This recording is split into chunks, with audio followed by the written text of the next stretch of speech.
All right, everyone, welcome back again to Bankruptcy with Ben. And in this episode, we're going to dive into a story that's becoming, unfortunately, all too familiar in the restaurant industry. And that is the recent Chapter 11 bankruptcy filing of BurgerFi. BurgerFi is a popular fast food casual burger chain. And I think this filing is an unfortunate reflection of really the broader struggles that are facing restaurants across the country. So without further ado, let's take a look at the actual filings and see what's really going on behind the curtains. So the first document that I want to pull up here is called the Declaration. And that's in every Chapter 11 case. You have a declaration, which is um, given by somebody, usually an officer of the company, and it's really to tell the story. They want to tell the story. What's the company's history? How did we get into the place where we are now in bankruptcy? And what do we want to do to get out of it? So this one was by Jeremy Rosenthal, who, as you can see, he is the Chief Restructuring Officer of BurgerFi International. So let's dive into some of the key points. The debtors are the owners, operators, and franchisors of two restaurant brands. You have BurgerFi and Anthony's Coal-Fired Pizza and Wings. And you can see right here, you can see the logo for each of them. Burgers look pretty damn good. Pizza looks delicious as well. So really unfortunate when you have these restaurants now facing such severe financial distress. And especially BurgerFi, you can see their fast, casual, better burger concept with 91 restaurants. So it's not small. And it's across 18 states and Puerto Rico and Saudi Arabia, which is kind of interesting. Usually you see maybe China, Mexico, a European country. It's kind of interesting that Saudi Arabia is the one where BurgerFi has popped up. Just shows you the the reach, not just geographically, but culturally as well. And as they say, BurgerFi, it's chef founded, committed to serving fresh, all natural, and quality food at all locations, online and via third-party delivery services. They have a nice American menu: burgers, hot dogs, crispy chicken, frozen custard, hand-cut fries, shakes, beer, wine, and more. So if you're like me and you want a little break to grab a burger now as we go through this, feel free, get comfortable, and let's go. Okay. The debtors employ approximately 2,100 individuals at the restaurants and at corporate offices in Fort Lauderdale. Again, shows you the scale of this, not a small company. It was founded in 2011, so BurgerFi was founded in 2011, and Anthony's in 2002. BFI became publicly traded on NASDAQ in 2020, so they're private for 9 years, and then following an SPAC merger with Opes Acquisition Corp. I'm not going to get into what an SPAC is in this video. Maybe in a future video, I'll devote exclusively to really kind of explaining what it is. But just to give you the real quick summary, it's you have an existing company merges with a company that's a shell company. And the shell company is usually the public company already.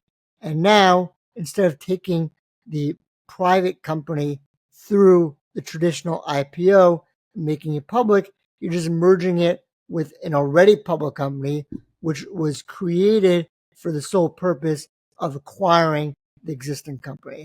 So that's kind of just the quick and dirty. Now, the lease for each corporate run location resides with a separate subsidiary debtor who is the tenant under the real property lease for that location. Hence the number of subsidiary debtors in these Chapter 11 cases. And all that means is that every restaurant that BurgerFi and the Anthony's Pizza runs is under a different corporate entity. So all 76 locations all have a different corporate entity.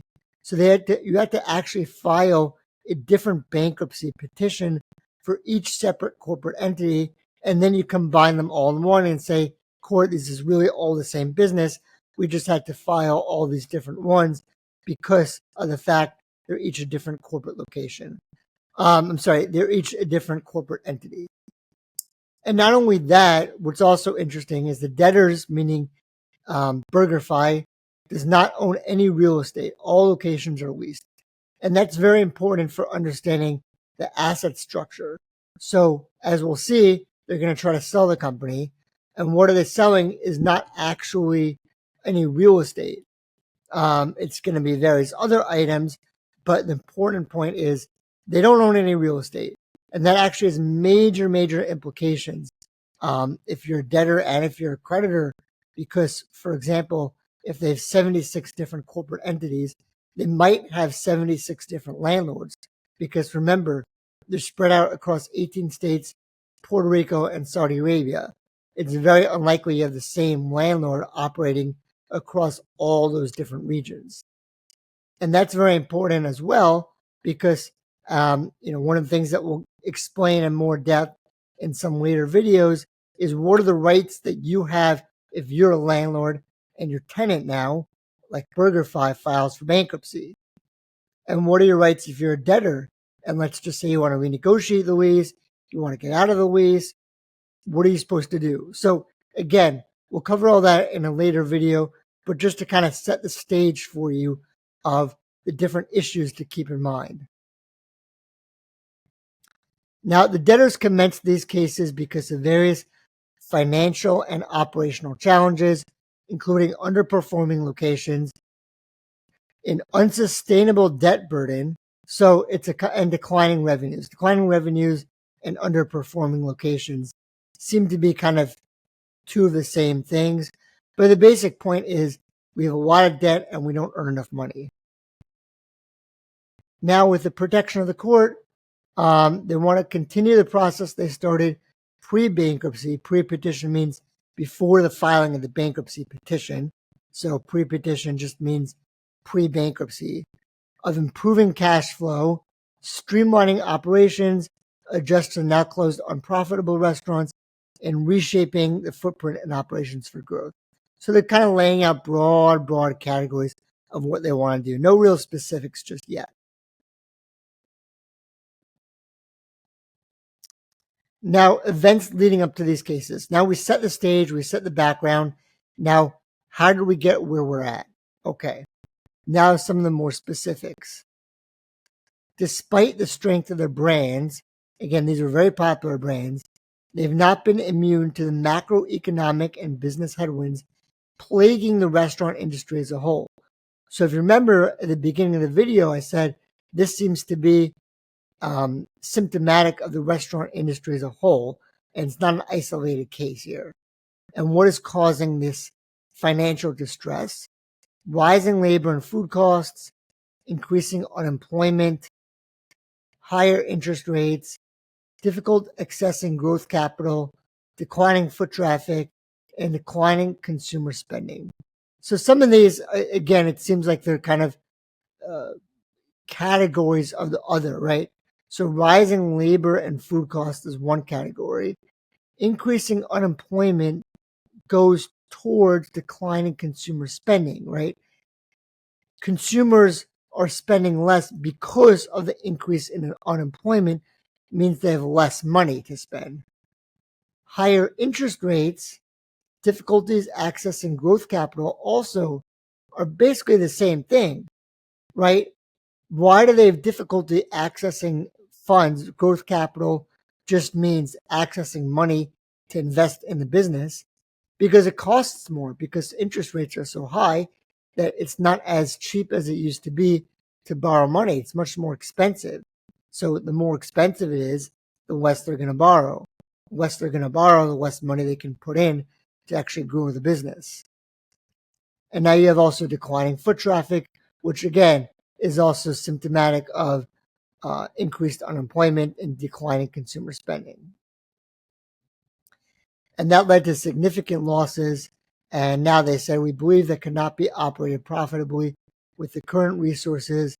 And now the lease terms, again, the lease terms they're saying were not helpful to them, and cost structure, and which have now been closed. So it looks like they've already actually closed down several locations. Now, again, recent macroeconomic trends have headed in the wrong direction. Unemployment rate increased to 4.3%, highest in almost 3 years. Now, if you think what was 3 years ago, we were just coming out of COVID. According to findings by the U.S. Department of Agriculture, through July 2024, restaurant food prices have increased by 4%. So unemployment up 4.3%, prices up 4%. Consumers dining out less foot traffic. Again, and this just goes on about all the different data in more detail, saying exactly what are the rising costs involved, what are the causes and specifics of the decline in actual revenue. Now, BFI acquired Anthony's in 2021 after it completed its de-SPAC transaction, right? Okay. Not going to get into that. The debtors experienced a year-over-year decline in revenues in 2023.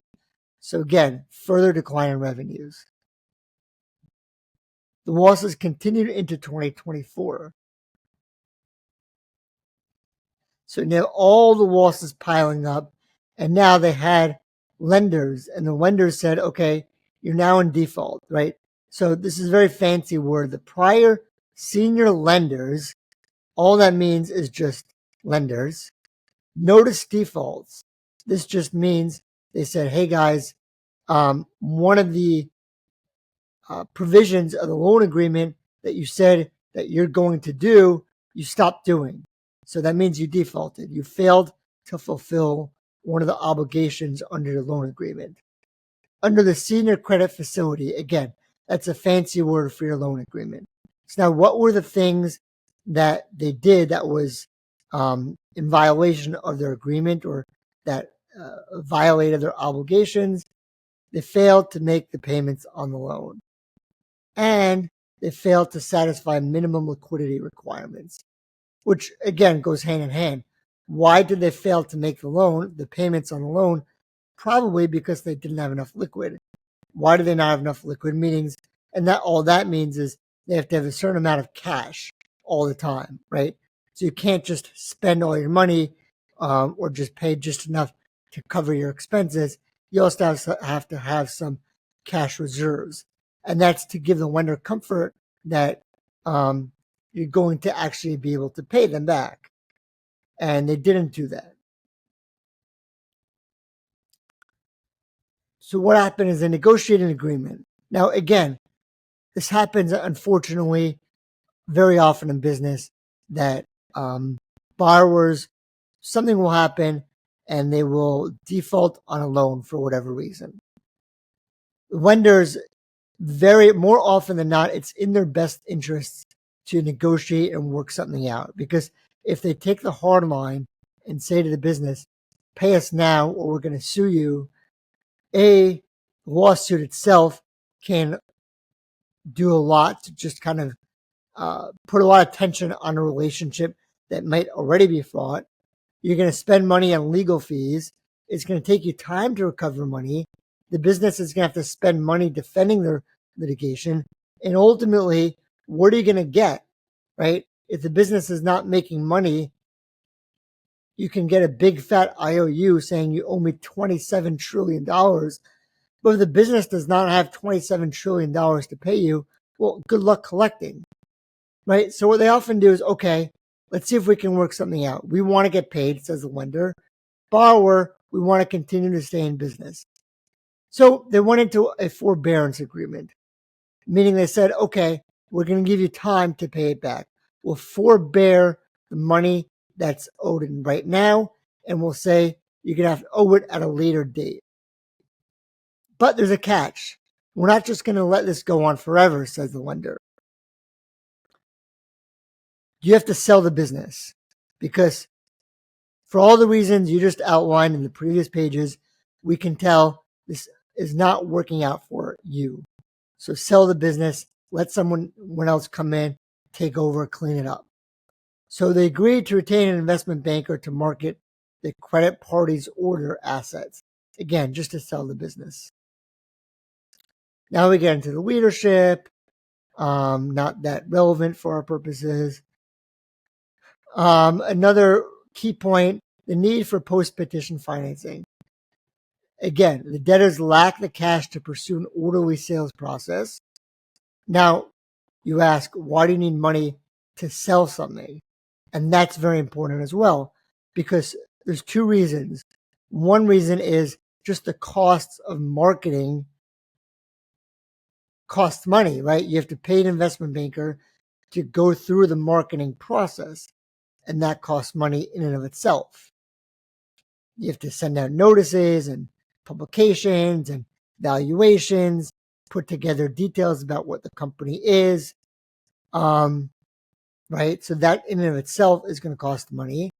And not only that, you also have to keep running the business, because if the business dies, no one is going to want to buy a dead business. So in order to preserve the value of the business and make sure that the business actually can sell for something that's valuable, you need to keep it alive, because if it's dead, it's worthless. In order to keep it alive, you need cash.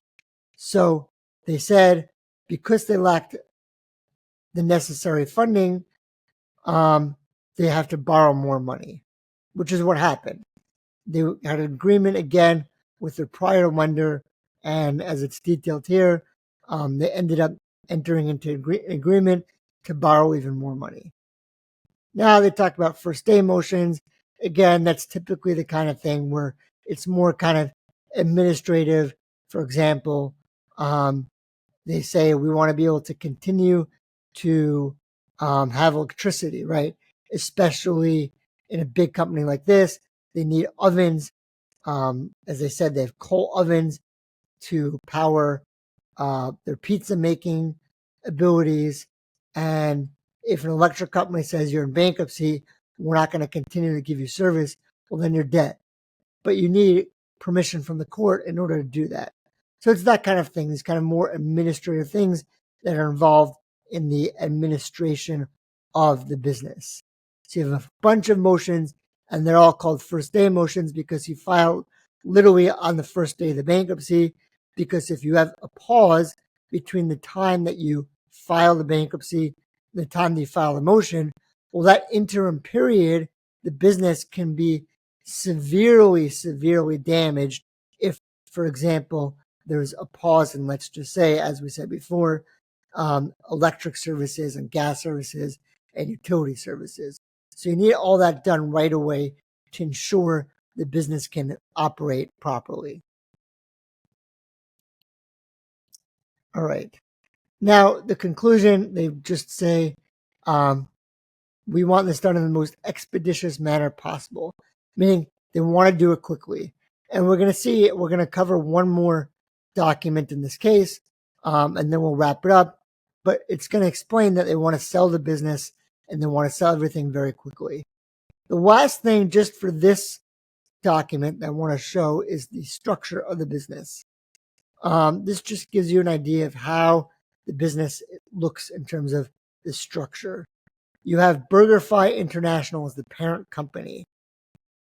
You have BurgerFi International LLC, which is a subsidiary, and it's owned 100%. So this entity is owned 100% by this entity. This entity presumably is owned by a bunch of individuals. Now that it's private, if we're public, then it would be owned by the shareholders. When it's private, it's owned by a group of individuals, or in some cases, just one.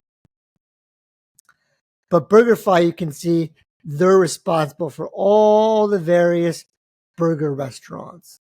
And now the other side, you have Hot Air Inc. Hot Air Inc. has a few other corporate entities that it owns. Again, you see this sometimes corporations just put layer upon layer upon layer of various corporate entities. Sometimes it's for tax purposes, accounting purposes. That's not really relevant here, just to kind of lay out for you what it looks like. This is essentially the pizza side here. So you'll see this side right here is the pizza side, and this side right here is the burger side. And then this is just a continuation then of, again, what we said above in terms of the burgers and the restaurants. All of these here are the pizza brands you can see. Okay. So that wraps up for that document. Now let's go to the next one. Okay. 1 second.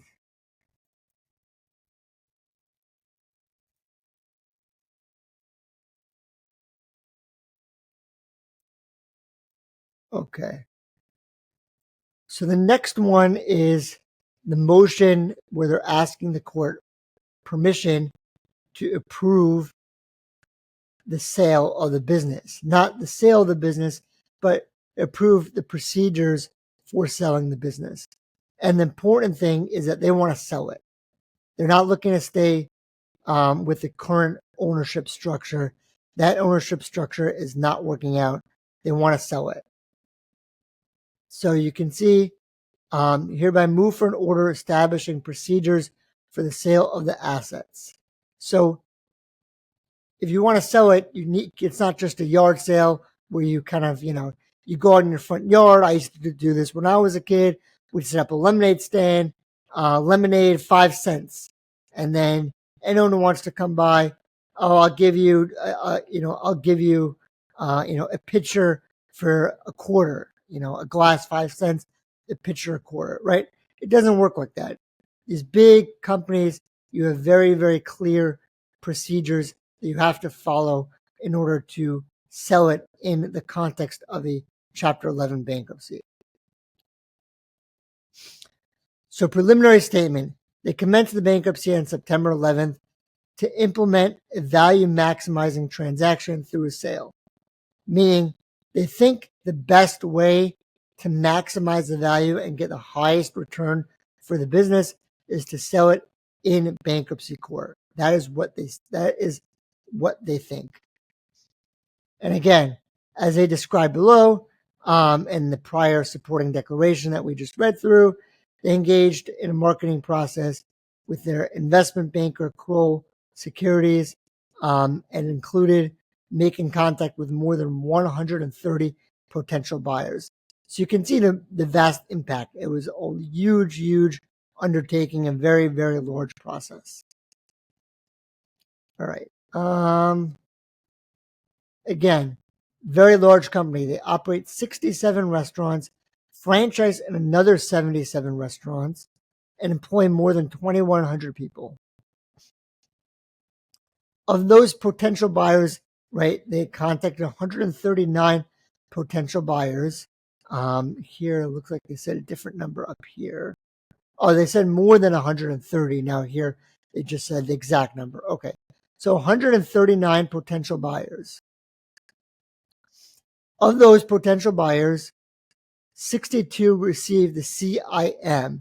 What that is confidential information memorandum, and it's just kind of details a lot of the information about the business. A lot of it is kind of private, proprietary. They only give this out to actual, real prospective buyers. There's all sorts of things that they have to sign before receiving it because, again, there's a lot of confidential information in there. 9 indications of interest were received during the week of July 22nd, 2024, with proposals to acquire Anthony's and BurgerFi as standalone or as on a consolidated basis, meaning they had some potential buyers said, we'll buy them alone, either BurgerFi or Anthony's, and some said, no, we'll buy them together. Since the petition date, they've obtained post-petition financing. Again, that's what we said before, from the pre-petition lender.